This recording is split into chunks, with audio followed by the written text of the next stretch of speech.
Yeah. What did you read? Not nearly as much as you. Um, I have nothing to do.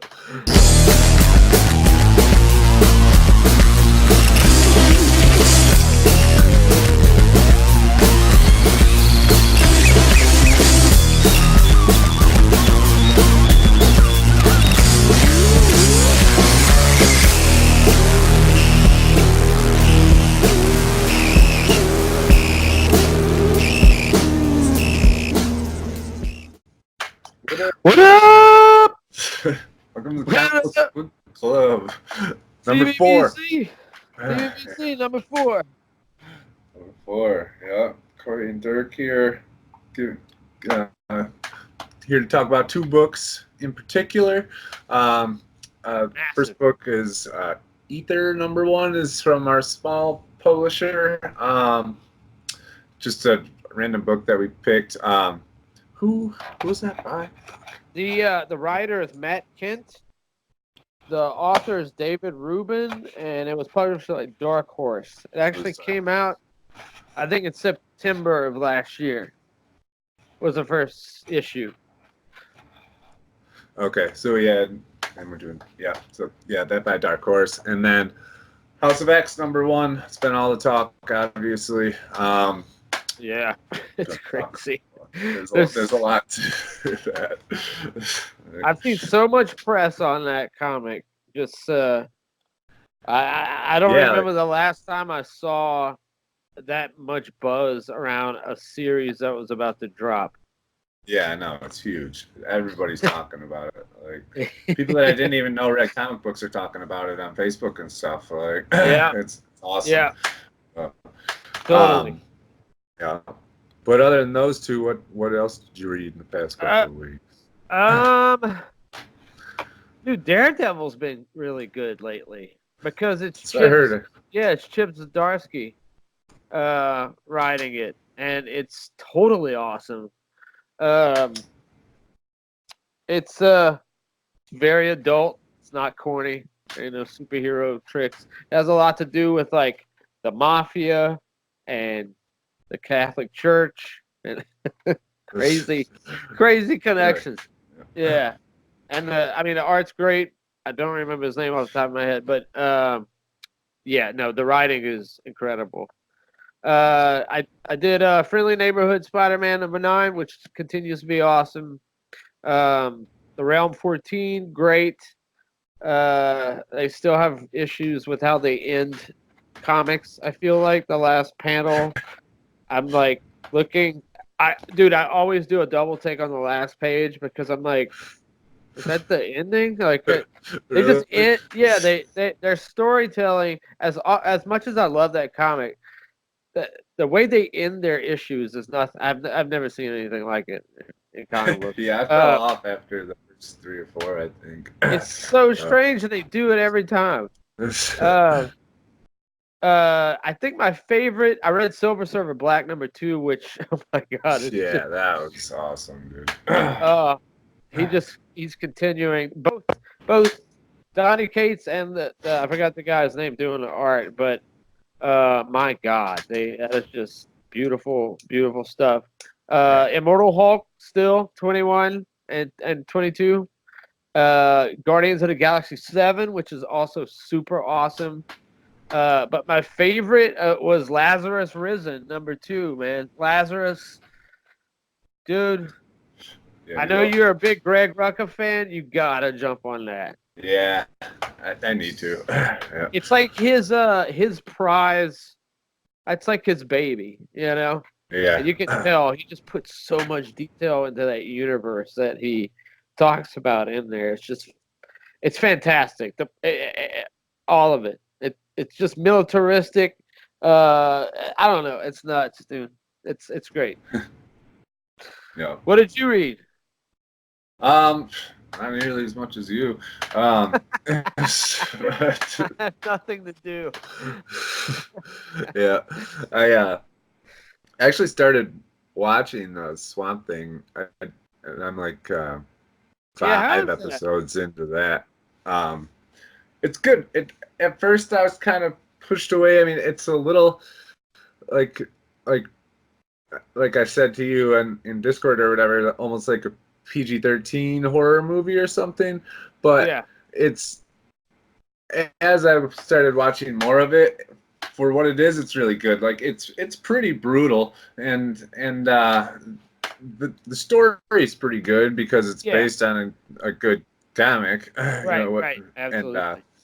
the but the acting's kind of iffy, and it's not like it's not R-rated. Like there's sex scenes, but they're like wearing clothes and stuff, and like Right. so, and they don't swear and stuff. But it is pretty brutal, like ripping apart bodies and stuff, and it's also like a horror show for sure. There's a lot of creepy, weird shit happening with like the villains in it and stuff. Yeah. Like, and it's so it's pretty good.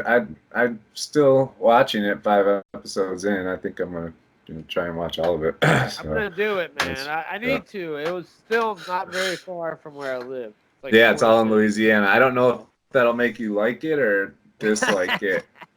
I know. Because Listen, nobody has ever gotten a Cajun accent right, like in yeah, the history of film. So I'm not expecting anything. You know. yeah, I I'd wouldn't. like to be pleasantly surprised at some point if I do get an awesome Cajun accent on film, but nobody has gotten it. It's not even happening in the Swamp Thing. Yeah. I guarantee you that. That's awesome. The other then one I had is we both watched The Boys. oh yeah, dude, the boys. Yeah, so good, Fantastic. right? I just I started. I'm finished about it. halfway through the second episode. Yeah, and I love it. I Yeah, love it. It's so great. so good. I want to read the book. I didn't know. I didn't even know it was a book. Yeah, And Garth Ennis, man, he's yeah, awesome. yeah, but yeah, that show is really good. And it came out of nowhere. I just kind of randomly heard about it and watched the first episode, and I'm like, what the? This is fucking awesome. And then you told me about the same guy who does Preacher. Like it's Yeah, yeah, which makes I sense because totally. No, it feels yeah, the same. Yeah, yeah, totally yeah, feels it's the same. awesome. Yeah, and then I was still watching Legion. Legion's about to end. That's next week. So That's behind. yeah. And Way behind. did you watch Preacher #1? I watched probably about 30, 40 minutes worth of, because it's a 2-hour episode, right? Yeah. Yeah, Well, it's I two. haven't watched It's all of the it. first 2 episodes. Okay. Like Yeah. back to back. But I watched the first one. It was alright. Yeah. Nate wasn't happy. I know. No.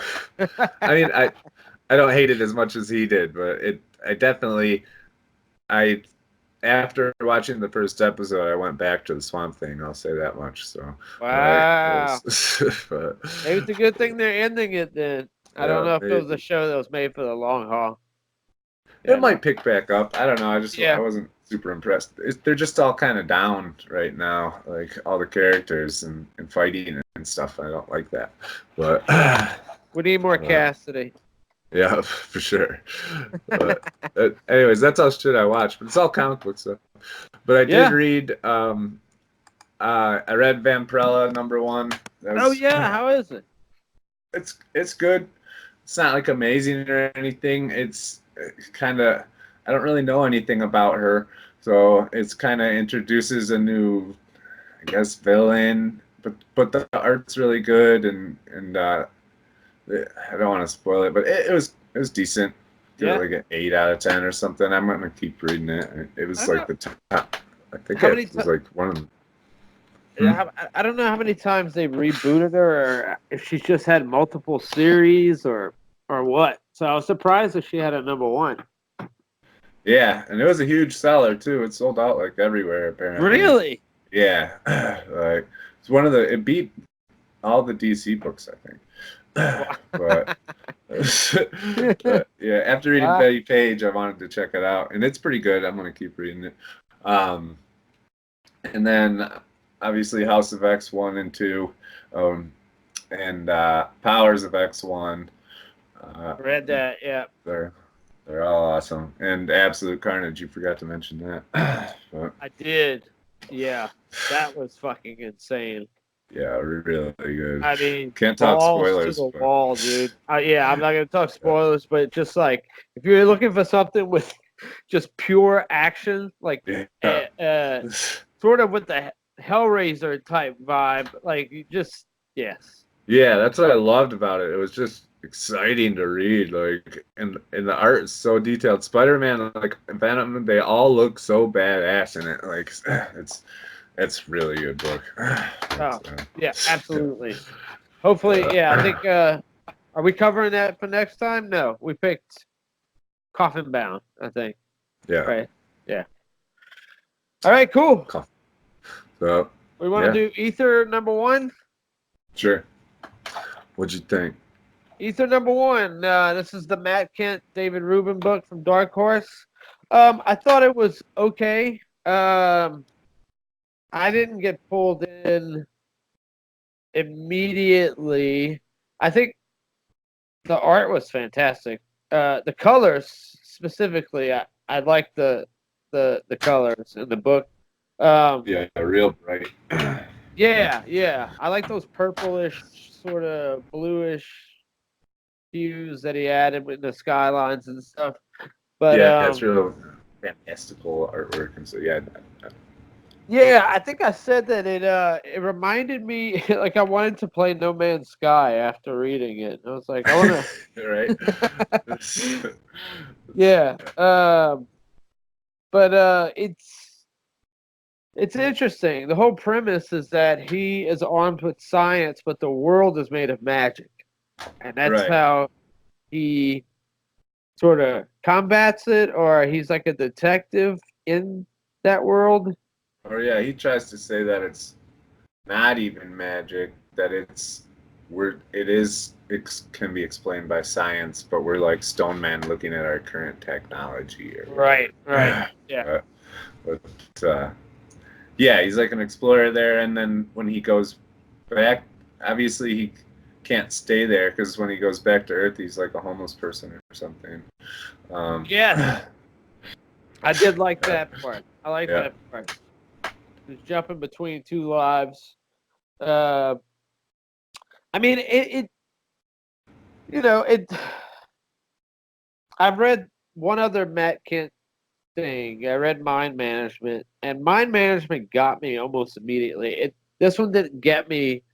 I'm gonna read it because I bought the graphic novel, so yeah, I want to see like I'll read all five or six or whatever that's in there. But it didn't snare me immediately. It's not saying it's a bad book, or that it's gonna be bad, but in the first issue, I wasn't like I probably wouldn't have gotten a second one if I hadn't bought the graphic novel. yeah. I agree. The first issue wasn't. It didn't really grab me either. And from the reviews, like I read, that as a series as a whole, people act Yeah, like it's really awesome. So yeah, I want to yeah, keep reading it too. But the first issue really didn't pull me in, didn't do much for me. yeah. But I am gonna keep reading it for sure because everybody says it's awesome. So it's And he's it's a just great writer. I mean, I just that's probably more just a personal thing. And it could be that I was reading different books around it that because if you read several, let's say I read Martian Manhunter, then this, and then Carnage or I Hate Fairyland on the other side or something. Like you kind of judge those books against each other, yeah, and then it you kind do. of colors the way you look at a book instead of just reading it by itself. So, I mean, it could be that for me too. I don't know, but I'm definitely gonna stick with it. I mean, I have to. yeah, What the yeah. book?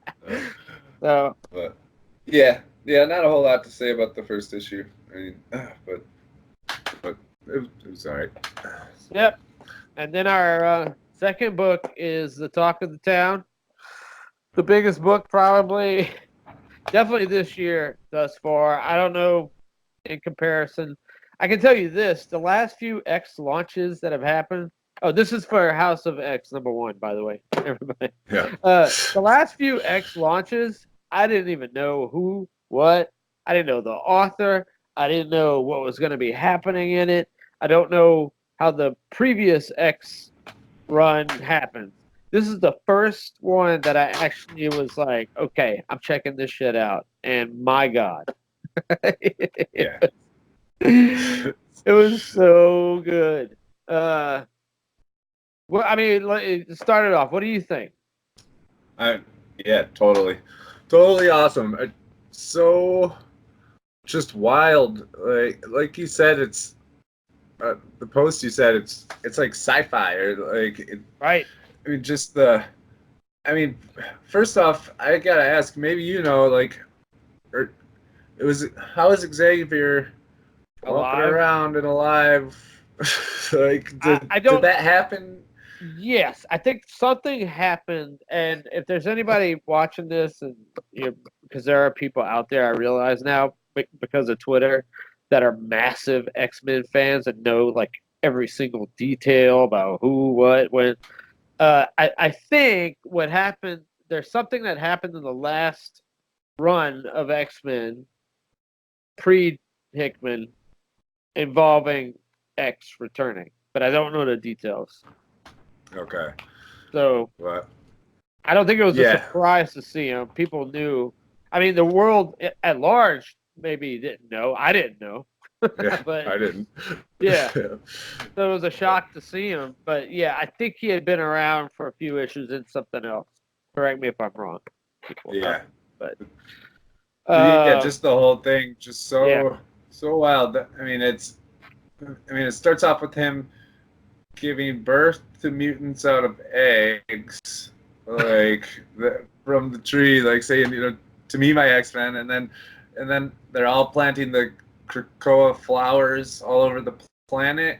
yeah. And these flowers make like teleport for mutants, except there's super drugs for humans that the Krakoa nation is using as leverage to get other nations to recognize them as a nation.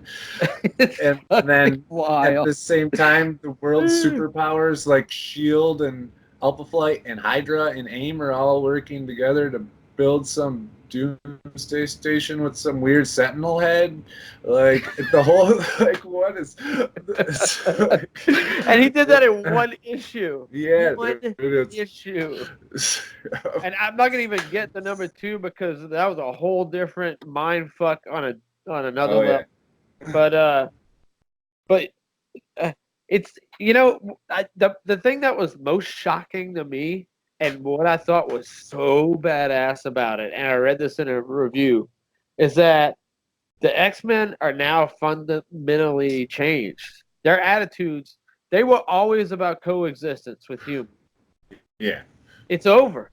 That's over. Yeah. These, like, to have the X-Men good and bad guys on the same side as mutants, holy shit. That is such a massive game changer for the Marvel universe. Oh yeah. And dude, if I hate to even uh, consider this, and obviously it could go horribly wrong, but if they introduce mutants into the MCU in that vein, oh my Yeah. god, dude, That I would be I'll just wild. be spellbound.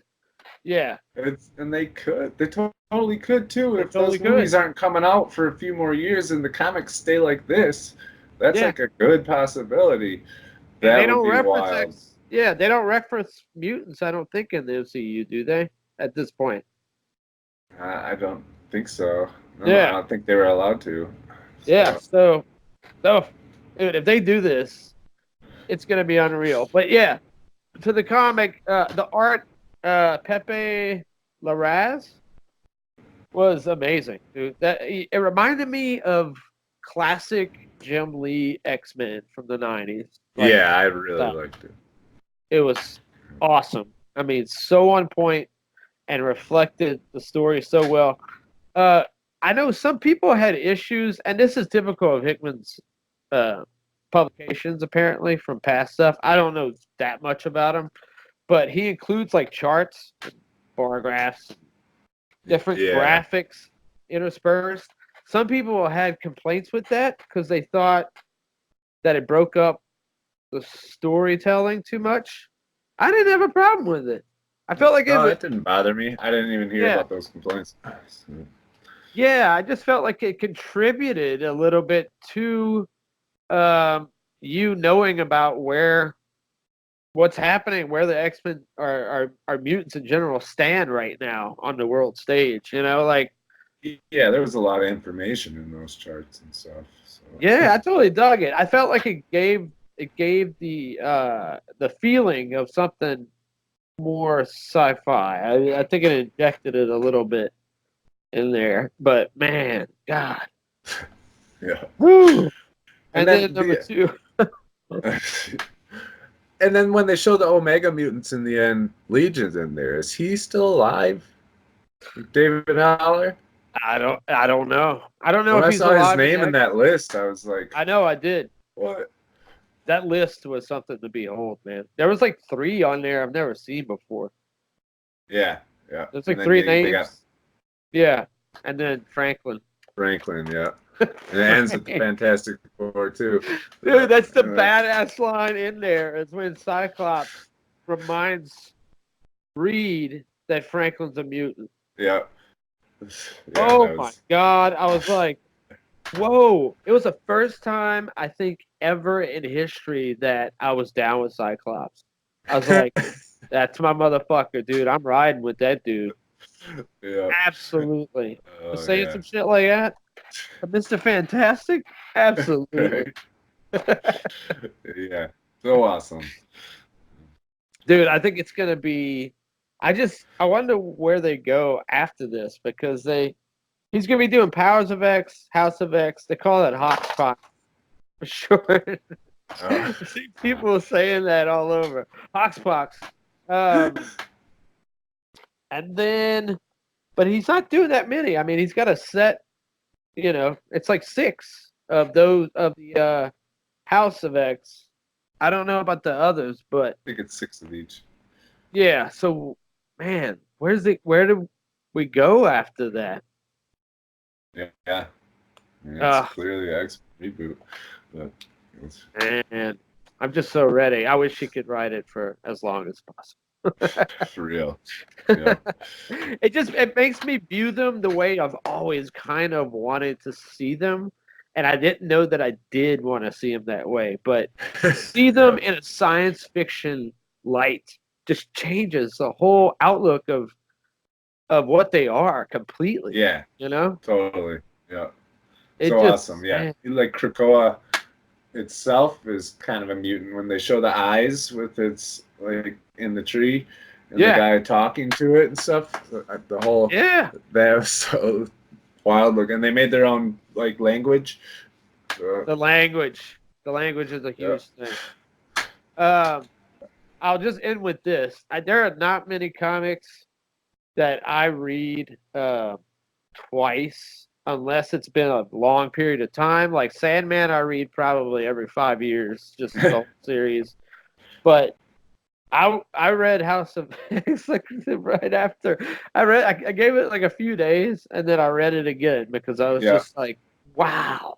Same, and there's so much to take in. Like you kind of have to read it twice. I think when he made that pitch, I don't know if Marvel called on him first or he came, but I think he said in an interview somewhere that he had been wanting to do this exact like retake on X-Men. Like he had been working on it in case he ever got the call. Really? And I'm sure he pitched it to him and their jaws just dropped. You know, they were like, here, have all the titles. Pick your own teams, pick your artists, pick your fucking writers, whatever you want, do it. And it's working. Big time. Definitely working. So, yeah. Ooh. Totally awesome. So. Absolutely. I believe that is the end of our episode. Yep. Next week. Although next week, what are we covering? We're covering Coffin Bound #1 by Image. You picked this one. Who's it written by? I know. I think it's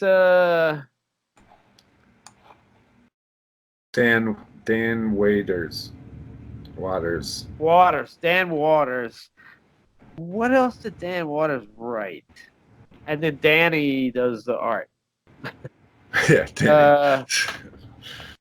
Let's see. He did Dan Waters, Sandman Universe. He wrote number 1, and then he also did Lucifer and House of Whispers.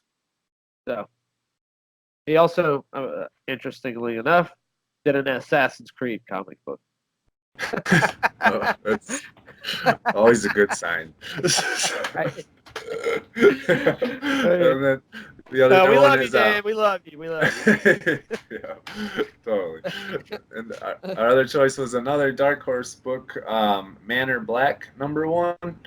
Yeah. We're going gothic with our next episode. Fucking gothic. Yeah, it's a gothic horror fantasy about a family of sorcerers in crisis, apparently. But both of those are getting really good reviews, so That's good. That's awesome. if you want to check them out, so read them up before you watch, and yeah, give us your comments and join the conversation. We'll check y'all next time. Yeah, later. Later, Gator.